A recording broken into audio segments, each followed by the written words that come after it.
راسية شواط، راسية فراس شواط. ادي البداية، ادي عرضية لقاء ثم راسية فراس شواط، وكان هيسجل المنتخب التونسي. سامي طرابلسي طبعا من نجوم الكبار. سكة حديد صفاقس الصفاقسي لعب كذلك ايضا في الريان القطري، وختم مع صفاقسي امامنا هنا المدرب اللي عرفناه كمان في الملاعب القطرية مع السيلية القطري.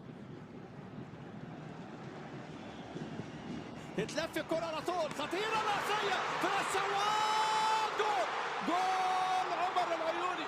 عمر العيوني فرجاني ساسي. عمر العيوني في هذه الركنية ارتباك في دفاعات المنتخب الفلسطيني والمنتخب التونسي. نسور قرطاج وهدف في ربع ساعة أولى، والكرة الركنية أمامنا هنا فرجاني ساسي وعمر العيوني، ولكن يبدو أن ساسي هي دخلت من الأول واكدها عمر العيوني امامنا. هي الراسيه اللي كانت حائره. بص امامنا الاعاده، ادي الركنيه اتعملت حلوه فراس شواط فرجاني ساسي، والتاكيد امامنا من عمر العيوني.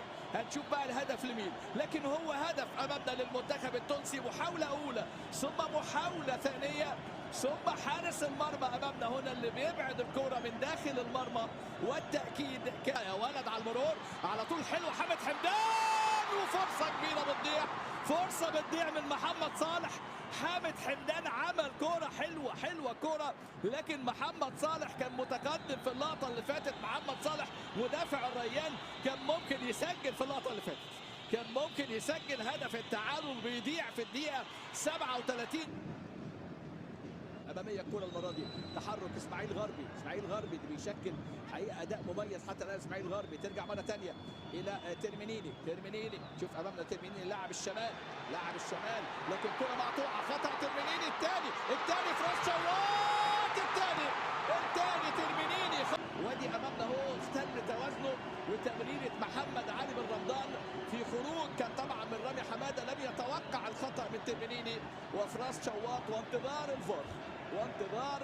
لكن يبدو ان اسماعيل الفتح يعني ما عندوش يعني شك في صحه احمد القاضي. ركنيه رابعه لفلسطين. ملعوب على طول الكره العاليه الراسيه المتابعه. هدف التقليص قد ياتي في هذه اللحظات. ترتد يا هدف التقليص، هو هدف التقليص. كبيره والتصفيق والتسديده. بص حامد حمدان يا ولد، حامد حمدان رجليه تقيله الشوط الاول، يعني شفنا له تسديده وشفنا كره شالها له ببراعه محمد علي بن رمضان يا ولد. وسط الزحمه تخترق امامنا اهو الفدائي. يطلق رصاصه